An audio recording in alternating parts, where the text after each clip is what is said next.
Welcome, everybody.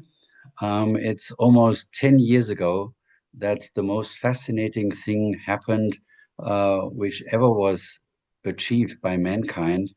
We had 193 heads of states who agreed on 17 sustainable development goals, including the 169 targets.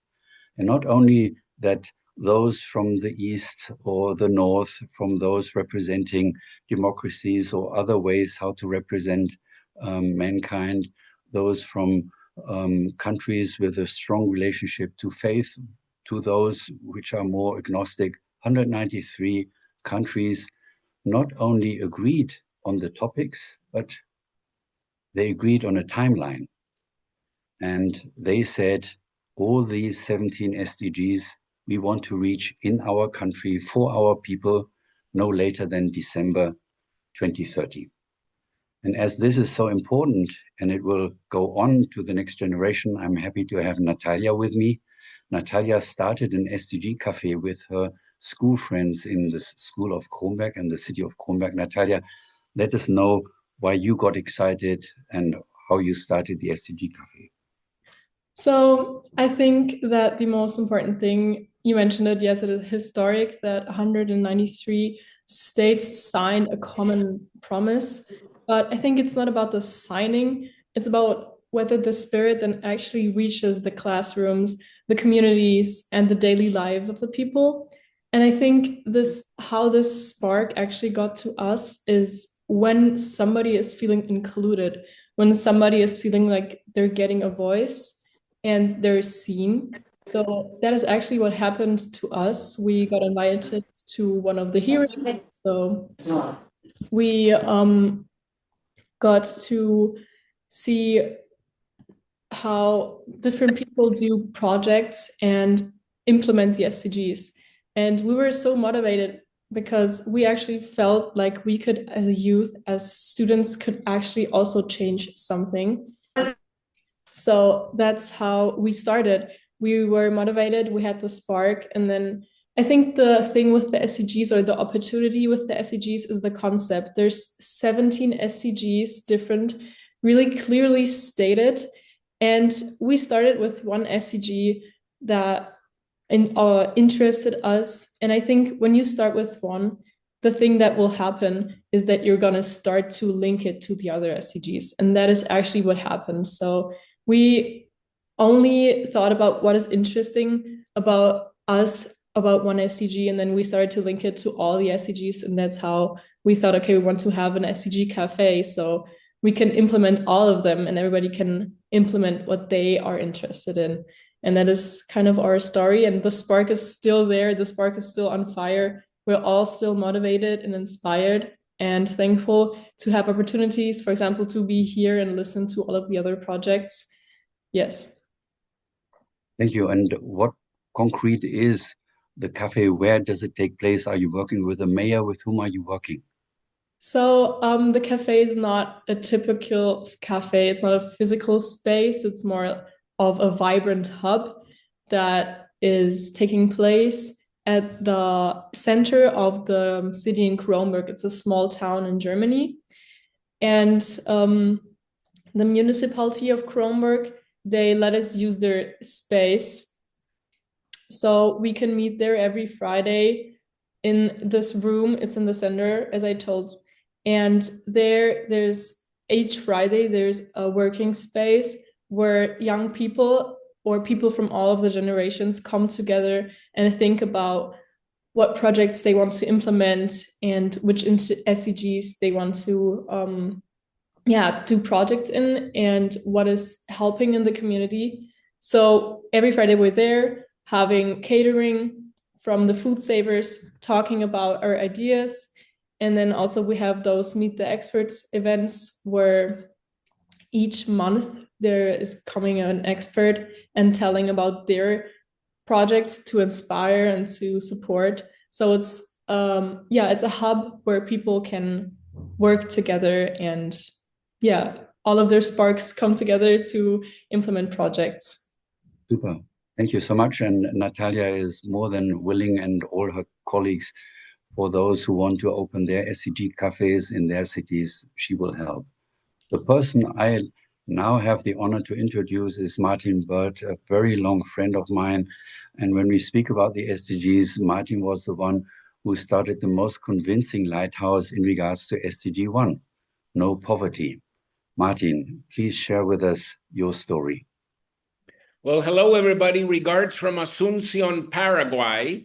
It's a pleasure to be here. We have been following the Millennium Development Goals since 2000 and the Sustainable Development Goals.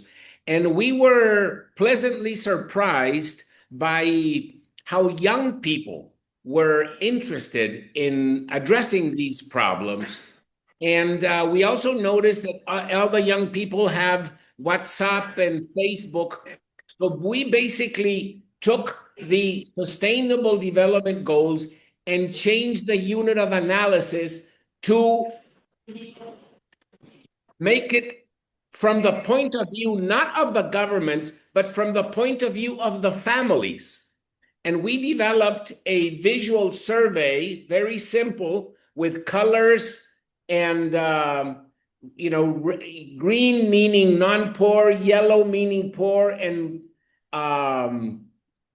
red meaning very poor. And we have translated the SDGs into 50 indicators from the point of view of the families. We are now reaching 570,000 families in 60 countries implementing the SDGs from their house. Wow, so but how did you, as the mayor of Asunción and as finance minister of Paraguay, how did you get started? Because we realize that people need to feel a sense of belonging. We need to change inhabitants into citizens. As mayor, I realize that inhabitants destroy the city. Citizens take care of the city, but they have to have the authority to be able to do things. So we promoted citizenship. And what does the city look from the point of view of the house? So one thing is to measure food security. The other one is for the family to measure themselves. We eat nutritious food. We eat proteins, carbs, fruits and vegetables, green. Sometimes we eat nutritious food, but we eat a lot of junk food, yellow, or things like that. So in 20 minutes, any family can measure their own sustainable development goals from their perspective, come up with a dashboard of where they are green, where they are yellow, and where they are red, and come up with a family plan to achieve the SDGs. A family plan where they have their priorities, and we are very surprised by how families in Guatemala, South Africa, India, Morocco, Brazil, United States, UK, Bulgaria, everywhere. So in conclusion, my dear friends, we have to use technology now to personalize the Sustainable Development Goals and change the unit of analysis to the family household, however you define family household. And the good news is that the Sustainable Development Goals may or may not be achievable, but from the point of the family, all the indicators are actionable and achievable in 5 years. So this is the good news. The youth in my country are having competitions who gets out of poverty first. And we have nationwide competitions, and it's a fun thing to identify families who are in need and to have the whole community support them. So we think that the next round, whatever is going to be launched now, has to incorporate AI, of course, technology, of course, and the family perspective, because we now have the technology and the capacity to understand perspective, which is rationality. So Roland and dear friends of the Sustainable Development Goals. We are so excited because an indigenous family in Guatemala and the people living in a township in Johannesburg, they understand what needs to be done. And so governments now have the privilege of having informed citizens to carry out this work. So thank you for keeping me informed. Take a look at Poverty Stoplight in the internet. Write to me through LinkedIn or through Roland and Natalia, and we'd love to work with you. It works in Bulgaria, it works in Morocco, it works everywhere.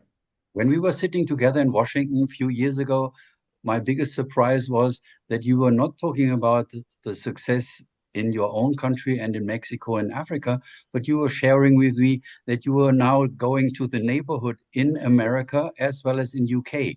What has happened since then in UK and the US? Well, in the United States, we are now working in 14 states, and we hope to reach the 50 states pretty soon, because this is not a Republican or a Democrat problem. Exactly. This, from the perspective of the family household, they have their challenges, they have their strengths, and every family is identical. We're working with big construction companies in Texas. They're identical to a big construction company in Brazil. And so very, very happy to integrate everything and rescuing the value of the family household, because that is where the resources are hidden. And that basically it is not only providing resources to families, but taking the energy that the families have inside. So basically it's awareness through a self-diagnosis, aspirations, and building a bridge of agency between awareness and aspirations for the families to answer two questions. Is it worth it? And can I do it? Is it worth it has to do with motivation, and can I do it has to do with skills. Well, we will continue the conversation because we were asked during our 5th Lighthouse, which we will present to the end of the hour, from LA 28, the organization committee of the Olympic Games, which will take place 2028 in Los Angeles. And I can immediately visualize to myself how your competition in Paraguay could turn into an international competition. Would you be open to that? Because then I would link you with the LA guys. We're working in LA with the homeless. Brilliant. They have their perspective. So it would be great. And so very happy to see you, Roland, Natalia, everybody in this meeting, very, very committed. And we keep optimistic because the future is bright. And we just need to understand AI a little better. Oh, that is the best bridge to our lighthouse number 2. Let me introduce to everybody Francesco de Leo. We move now from Asunción. We take not a flight, but we take the fast speed train provided by the Italian train company, because Francesco is the head of international affairs at the Italian trains.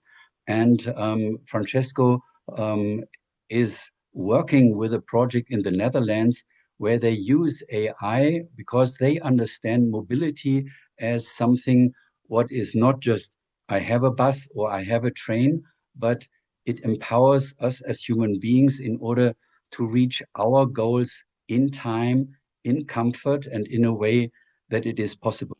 Francesco, the floor is yours for 5 minutes. Thank you, Roland. And first of all, thank you all of you to be here today.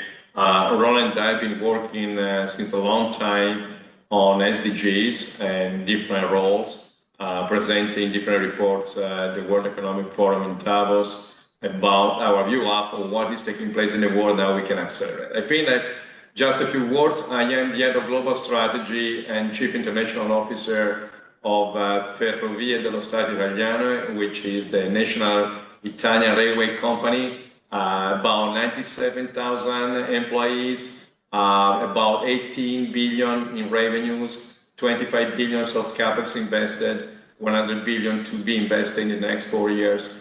Probably the largest company by far in the country. where I am. I mean, the international assets or portfolio of assets we control is impressive. I manage around 3.7 billion euros of revenues, 13,000 people. And what we try to achieve is basically to get a national railway company to behave and act like a disruptive innovator. One of the areas where I think we will be watching and witnessing a great acceleration in the SDG implementation is due to one simple trend that we have been focusing on, which is accelerated computing. 50% of my time is focused on AI and accelerated computing and how to basically leverage the computational capabilities we have available to rethink mobility at the industrial scale. And one of the areas where we've been extremely successful is about a company that we control. We own 100% of the capital. It's in the Netherlands. The company is called QBuzz. We are the lead company in Europe in the management of electric and hydrogen-powered buses by far. Just to give you the numbers and the size, we carry, just in the Netherlands, 120 million passengers every year. We have about 1,370 buses. And what we have is that we have been investing to basically push the edge of innovation in the way we manage batteries on industrial scale. And so just to give you a number, a KPI where we are today, if we compare ourselves to any other electric bus company in the world, we are able to run 40% more miles than everybody else with the same charge because we know how to charge batteries in a much finer way. By doing this, we need less buses to basically cover the routes we have. And by doing this, we are gaining more knowledge and more data than any other player in the world because every single bus that you have on the road is basically retrofitted by us with 7 miles of cables, 17 HDR cameras, and 7 computers on board that we install, and the tablet close to the driver so that the driver is connected in real time with our control room, and he can get feedbacks about how efficient is the bus and how many chances he has to complete the routes that he has to cover during the same day. I feel that what we learn is that you don't succeed in getting this to become real unless you have a very granular, comprehensive approach.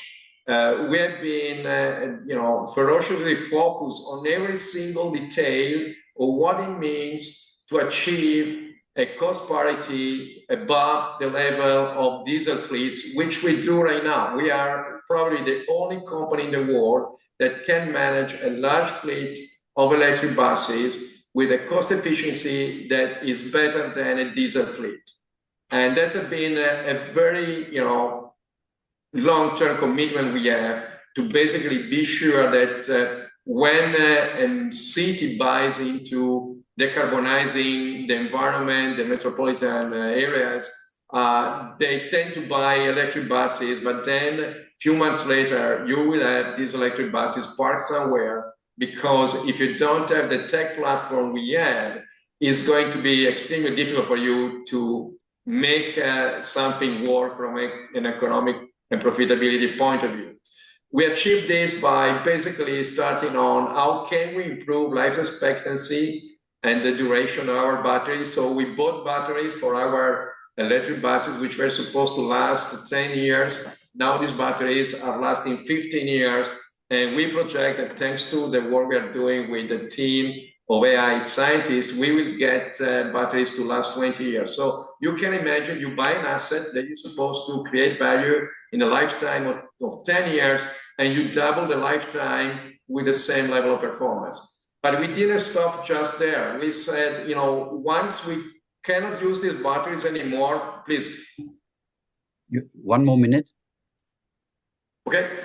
So the point is that I'd like to share with you is that we have been doing so, keeping very quiet, but we have a very global ambition. We started out looking at Tesla, and we said, how can we build up the anti-Tesla so that Europe can have its own model on how to basically enhance the efficiency of urban mobility, which is probably 80% of the miles that are covered by our citizens every single day.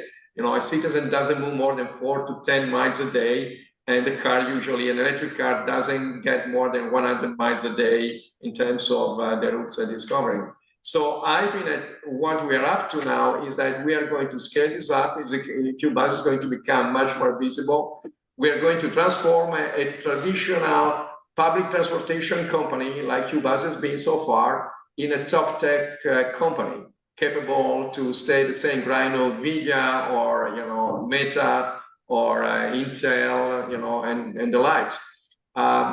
We are learning a lot from Tesla, because we have been studying Tesla for the last 10 years, and we have been close to Tesla. We know what they do right, what they do wrong. We think that here we stand, that Europe can really get a chance to have an European champion, which will be capable to deploy this model across the world. We are not just thinking about using this technology for our own use. We are creating a new tech company which is going to license the technology to every player that needs to do so across the world.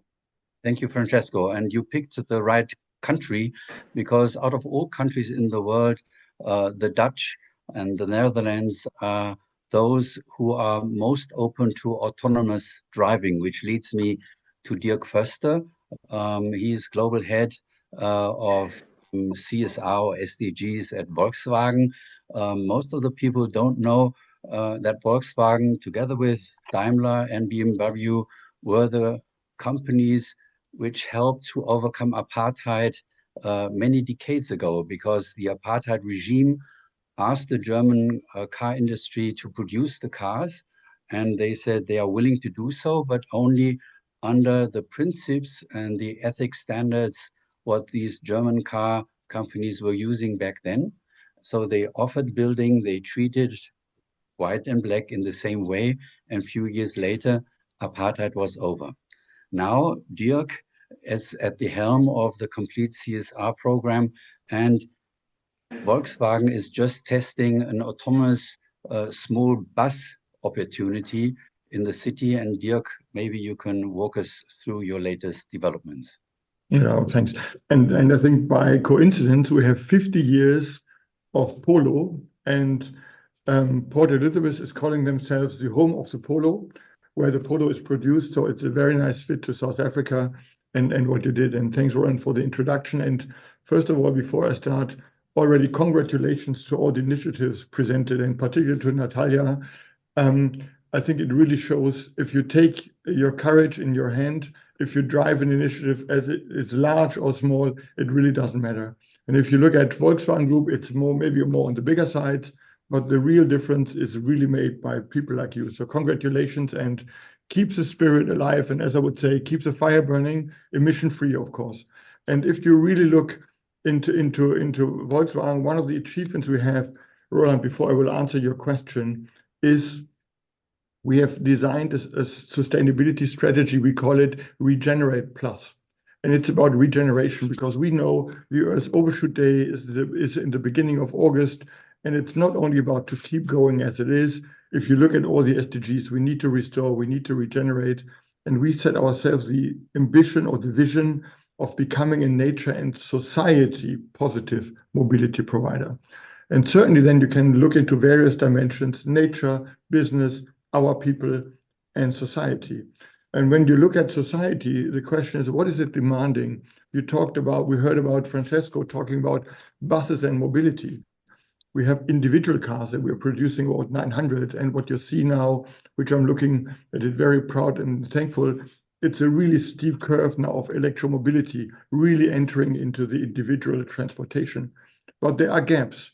And this is, Roland, which you refer to, is how do we have a pooling or hailing system where for people who don't or can't use a bus, which don't want to have individual transport, either they can't afford or they don't want to have it, we have a small company called Moja, and Moja is electrical vehicles based on a Volkswagen transporter. You can call it. You can be picked up, all electric, all emission free, to help really suburban Hamburg to bring and transport people wherever they really need it. Areas where you don't have a bus, areas where you don't have individual transport. And I think when you look at the Moja development and the autonomous driving, because at the end, the idea is to run them autonomously, is we're using technology which at the end is on the level of Tesla, Waymo, and others. And what you currently see is even Uber is currently looking at our technology. They're in-licensed our ID bus. It's called AD bus, for autonomous driving bus. So it really goes into a direction where we feel, and we heard it from Martin, the future is bright. There's so much technology available. There are so many ideas available that really this technology is now merging. And when we faced on really, let's say, scaling our Moja technology running in Hamburg, we faced significant issues. Because whenever we came to a city or community, they didn't want us in the community because they want to organize the traffic on their own. So for us, we now produce a white label, so you can in-license the technology and can use it in the various cities. And you would see it in Munich. We are discussing it with St. Austin in US and in other cities as well. So our offer is, in order to drive the topic and also to living our vision, regenerate, to really get emission-free, to decarbonize, but also looking at the society positivity, which we really generate, is bringing this technology to life in more and more cities. Because I think this is a part of the future. It is an area where we have mobility from individual mobilities, from cars, from pooling and hailing system, from buses, from trains, and even, of course, planes at one point in time. But I think the offer is really, how can we create mobility and the value which we have created jointly through mobility in a, let's say, environmental and favorable and societal value way as best possible. That's where we're looking at. This is one of the drivers originated at Regenerate Plus, our strategy, but more and more all initiatives are really merging into one direction. Super. And I will connect you with Francesco because I think there's a great interest in exchange because they need more buses the sooner the later. Buses, and also with Scania, I think there is the Traton group with some buses in. And here again, we're also looking at electrifying them for sure. Thanks for that. Thanks so much. Let's move on. We go to Africa to our Lighthouse 3. The third lighthouse is based in Namibia, and it is the home for the green hydrogen project developed by a team of experts from all around the world. And hand over to Professor Bertram Lohmüller, who will give us all the insights. Hello, Bertram. Yes, hello. Greetings from Tübingen, not from Africa today. And I'm really happy to present our project here in the Zoom call because Africa is not the easiest part of the world to realize really big projects. And when we're talking about big projects, we are planning there a project with a capacity of green energy with more than 5 gigawatt capacity. And before I'm going further, I want to clarify, it's not hydrogen. We are saying it's green industrialization because we are saying the basis is the green energy, and you can use the energy for producing hydrogen, but can also use it then for other areas. And what is also important, the hydrogen will not be exported. It will be only used locally to produce further components, for example, methanol and green steel. Roland also asked me 3 questions, and the first question was why we are selected Namibia. And I think the first important reason is high radiation. That means you can produce PV energy, solar energy, on a very cheap price. And Namibia has one of the highest solar radiations worldwide. The second reason is that it's democratic system, still a legal system which is working, and they have good trade agreements with the European Union and USA, and therefore it's also possible to do international business. And the third reason is we are a German consortium. Namibia is a former colony, therefore 1% of the population is still German, and this makes it much more easier to do business in Africa, having the same mindset there located as we are working in a structured way.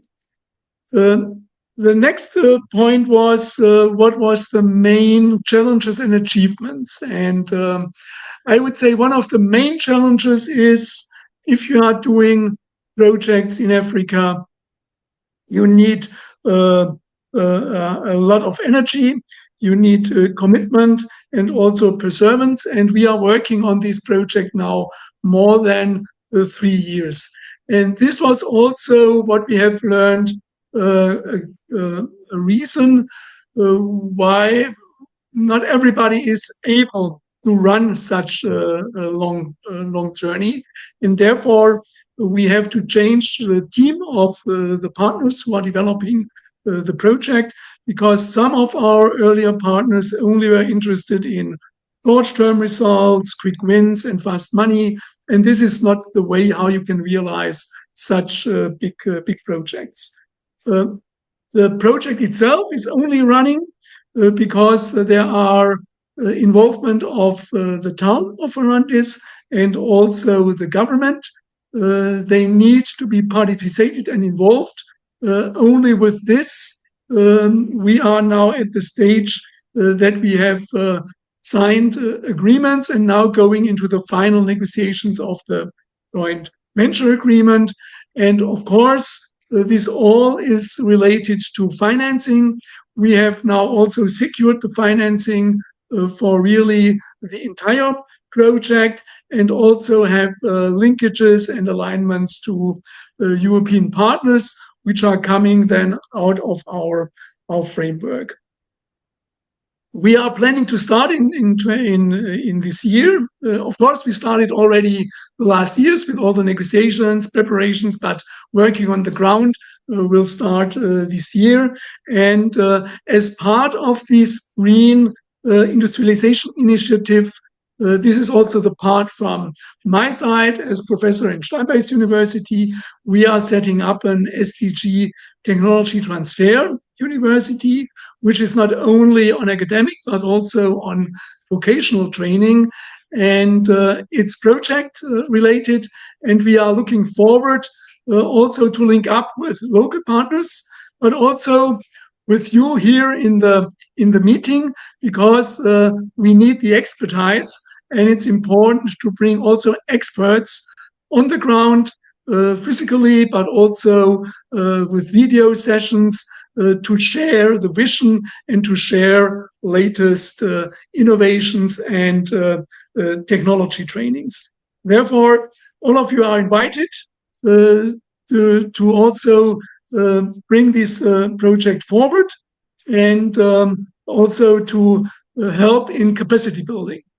And if we're looking on the project itself, I will hand over to my colleague Joachim.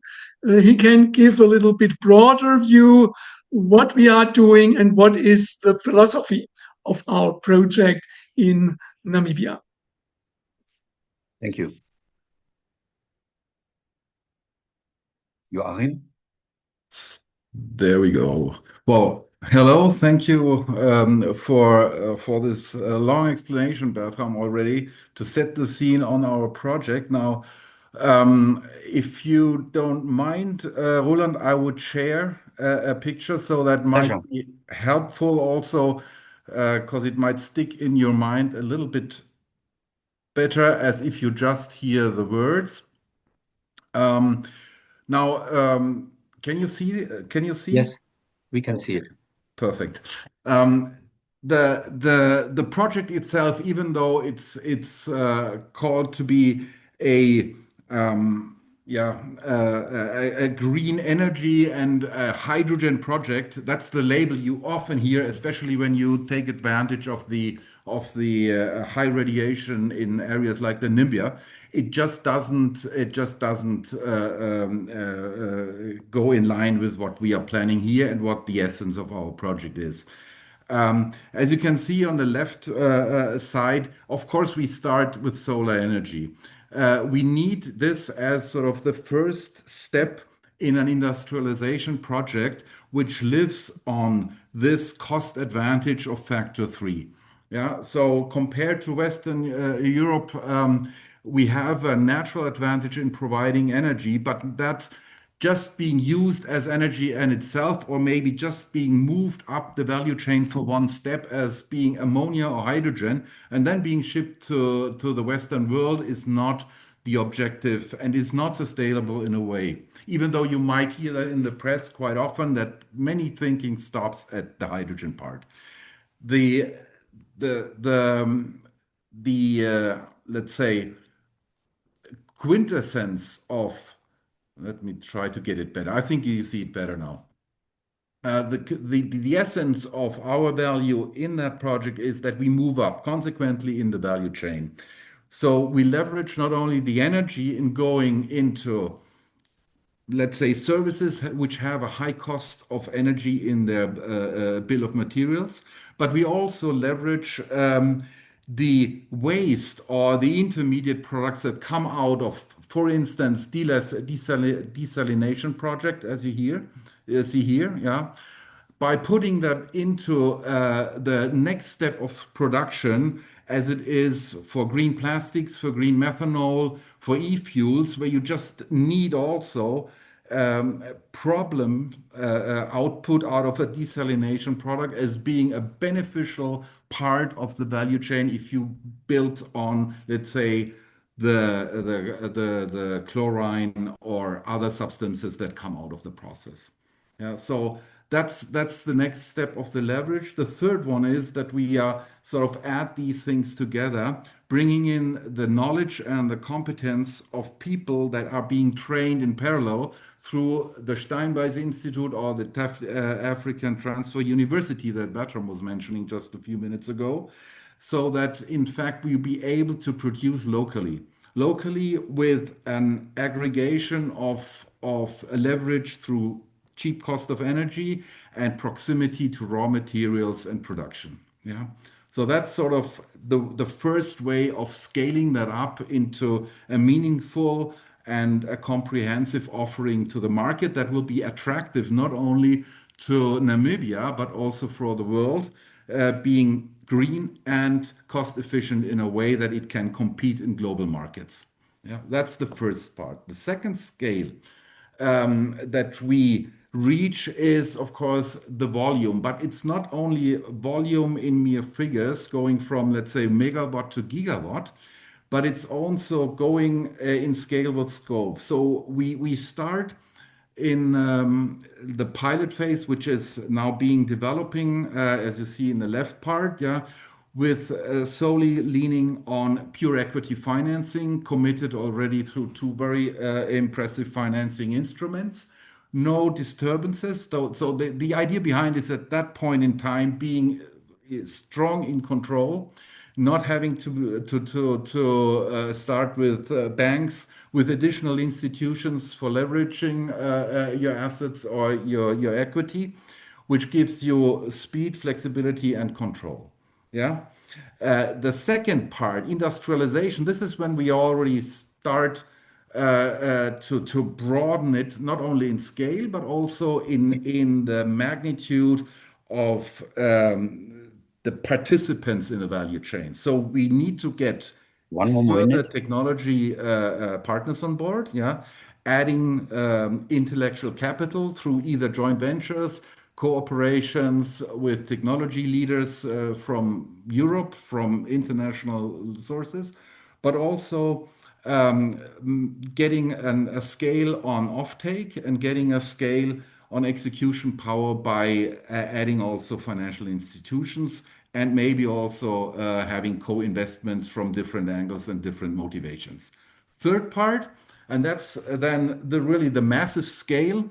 That's Roland, you asked in your note this morning, what do you want to reach by, let's say 2035? That's exactly what we want to do. We want to be at a point where we rise the interest of global financial institutions, investment funds, so that you get a magnitude of really national interest in the industrialization of Namibia.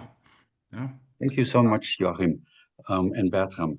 We are now going to move forward or move more to the east, to Saudi Arabia, because what you saw already now is describing one of the SDGs, and it is not energy, as probably everybody would have thought so. No, it is SDG 17. We are in this together. We do this together. And what Bertram and Joachim managed to achieve is building this network of experts, doing it in a way that those in Namibia feel invited to participate themselves, to bring their additional thoughts. That is why the first Pan-African Technology Transfer University will be set up there. And that is the spirit I love the most about the SDGs. And when Natalia mentioned the hearing in Kronberg, which took place together with UN Habitat 3 years ago, we were discussing cities and how you can certify cities. And as one of the responses to that hearing came a request from a city I actually never had heard of, Jubail. I don't know who you are aware of, or if anybody of you are aware of Jubail. I got interested and I learned that Jubail is a larger industrial zone than, for instance, Ludwigshafen and Leverkusen together. And that this industrial zone was already started decades ago, and in Saudi Arabia. And we met during the COP in Dubai, one of the best COPs I ever attended. And I learned, to my big surprise, that it is not just about an industrial zone. It was set up and designed by the Royal Commission in Saudi Arabia to come up with something which we in the West and in other parts of the world might call circular economy. But the friends in Saudi Arabia, they are calling it Q economy, because they like this little thing of the circle, which makes the Q to a Q, which in one way or the other is grounding the zero and linking the zero or the circle to the earth. And in the spirit of the people in Saudi Arabia, they had in their mind long before the SDGs were born, that they wanted to develop the largest industrial zone in a region, as you know, one of the hottest regions in the world, where they are doing all this industrial work under one premise, that they don't want to lose one drop of water. And in this second, you get probably your SDG moment. Because if you hear this, you end up with disbelief, right? Now, industrial zone on one hand, and then not losing one drop of water, that's a contradiction in itself, or not. But that was the premise, as it was, for instance, a premise that the leadership of the Royal Commission always said, we don't want that this industrial zone is run by foreigners. We want to make sure that sooner or later, the whole industrial zone is managed and thought through, and that the people from Saudi Arabia are living there and that they get their jobs. So the side of the social aspect of the SDGs, a very strong commitment to environment and to make sure that the water usage is done in a way that it is responsible and that they are not losing one drop. And what I saw with my own eyes when I went to Jubail was exactly this. I saw one of the greenest places in the region, and you can expect that I have been a lot in the region, and not only in this country, but in all of them. And to see a place within Saudi Arabia to see a place within the Gulf region which is green comes already by surprise. But you expect then that Jubail would look like Abu Dhabi or like Qatar, but you don't find skyscrapers. You rather see a European structure. You find a beach front which is green, where you can cycle and where the boys and the girls cycle along and where they lead a life. Yes, at the Gulf, it's not Alaska, but in a way where you can see that on one hand, industry and business is organized in a way by the leadership of the city that it is in nature with the demand of the people. And as you might not trust me, I asked Stephan, who is one of the advisors of the Royal Commission, who is working there, and he can give you further insights on what they have developed now and what their plans are in future. Stephan.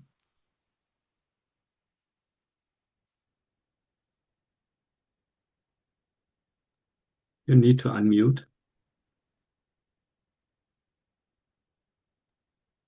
Perfect. Okay, how's that? This looks great. Endorsing what Roland says, it is exactly what has happened.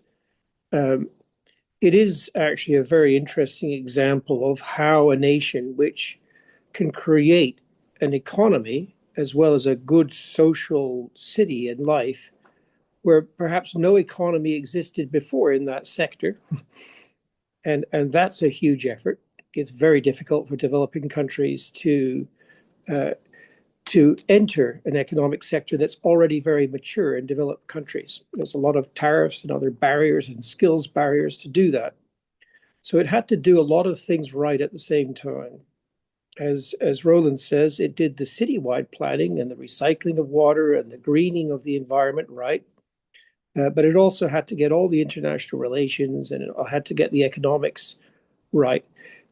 The biggest, most interesting piece of economics was Jubail was founded on a recycled waste product. Okay. Saudi Arabia back then, almost all the oil wells were drilling for oil, not for gas. Some gas came up as what was called a byproduct of the oil wells, and it was wasted. It was flared off, and that waste caused environmental contamination as well as a missed opportunity. And so capturing that waste material and turning it into methane to help with the industrial heating necessary for breaking down chemicals, but also ethane as a feedstock into the chemical industry means that a waste material has been turned into 10% of the global supply of some commodity traded chemicals. So waste to useful products, and that is what it was founded on. If you fast forward to today, because of its structure, it actually is very well positioned to look at further waste products, waste industrial products, and use them usefully in the value chain.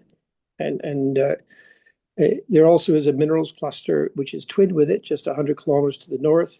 So there's many value chains that have waste industrial products, which maybe can be, some of the world's first, with good economics to use and not waste and actually solving an environmental problem. So that's why Jubail talks about the Q economy.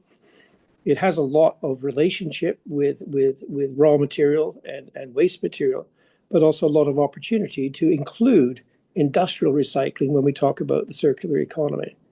And that would be quite a big thing, because obviously in the world, if we don't have enough used aluminum and used other products, even plastics, to recycle and have enough to use as into industry yet. It'll be quite a few more decades before that materials balance occurs. So you still have to take something from the ground. That's being honest. But taking it efficiently, where you don't let anything go to waste when you do take it from the ground, is something that the Q economy hopefully can achieve. Roland, I'll stop there unless you prompt me to say something else. No, I think that's great, and we will underline all the presentations with the decks we have prepared. So for those who are interested in further insights, they can receive that. Before we move further east, I can at least disclose that there are thoughts to add to Jubail, another reason to plan your next trip and get excited by what is happening in Saudi Arabia. There is the inner part, the city center of Jubail, which will be built in a new way. The headquarters of SAPIC are there, others are there, and this new city center will be done in a way that everybody will be surprised. I will not disclose anything further. Go there, book your flights, and you will be astonished what is all existing in a world which is driven by the framework the SDGs have provided, and as Martin already said at the beginning, inspired already by the MDGs laid out by Kofi Annan. If we go further east, I would love to stop with you in Vietnam. I would love to stop with you in Malaysia. In Japan, we don't have the time for that now. We will stop in LA. Why LA? Because the next Olympic Games will be in LA. And the management of the Olympic Committee came after they saw our global youth poll, which we presented before COVID, because we thought immediately after the SDGs were announced that it is important to ask the next generation how they feel, what makes them tick, and where they have a certain understanding of discomfort and how we might be able to help. So we designed and implemented the Global Youth Poll for the first time, presented it at our SDG lab in Davos, 2019. And then due to COVID, we were unable to continue. But now at the SDG lab this year in January, we decided, let's do it, but do it in a larger scale, because the friends from the Olympic Committee ask us whether we can do it hand in hand together with the experts from Brain Breaks. Brain Breaks, for those who attended already our SDG lab in Davos over the last years, are familiar with this program, which reached already 10 million children, in order to make sure that they are not only learning a lot in school and at university, but at the same time that they stay fit. As the old Romans knew, mens sana in corpore sana, it's only a healthy brain existing in a healthy body. And we know from the state of California that they currently are spending 20 billion on obesity, and the expectation is that they have to spend 50 billion by 2050. And instead of only thinking linear, how to be a little bit disruptive and create programs for young people that they maybe leave aside their cell phone and other devices and start getting active. Professor Min-Kai Ching and Tom Root were the driving forces behind this. And over the last years, they managed to gather a network of academic leaders in 70 countries, together with the ministries of education and sports. And they developed this healthy program.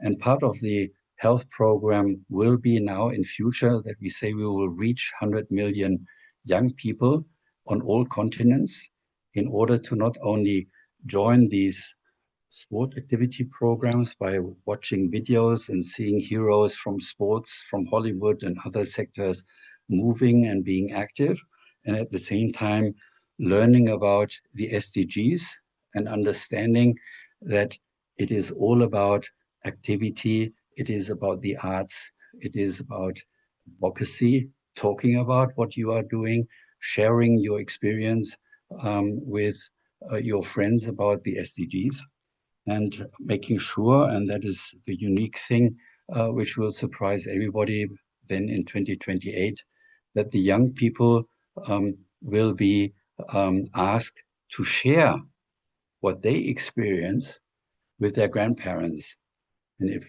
everybody does their maths, they will understand 100 million young people. They will reach out or have direct access to 400 million grandparents. That's the goal.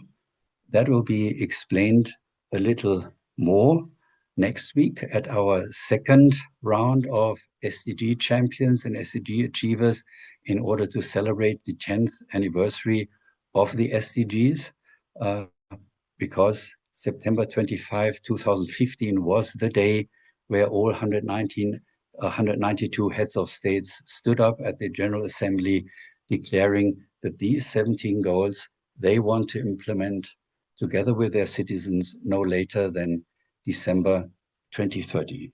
So stay with us and get back coming week, September 23, when we will do the same thing in the time zone of New York during the General Assembly. Thank you so much for listening. We will send the link. It will be then available for everybody via YouTube. Thank you so much. Thank you, Roland. Thank you. Yes, thank you very much. Greetings. Thanks for the round. Well, thank you.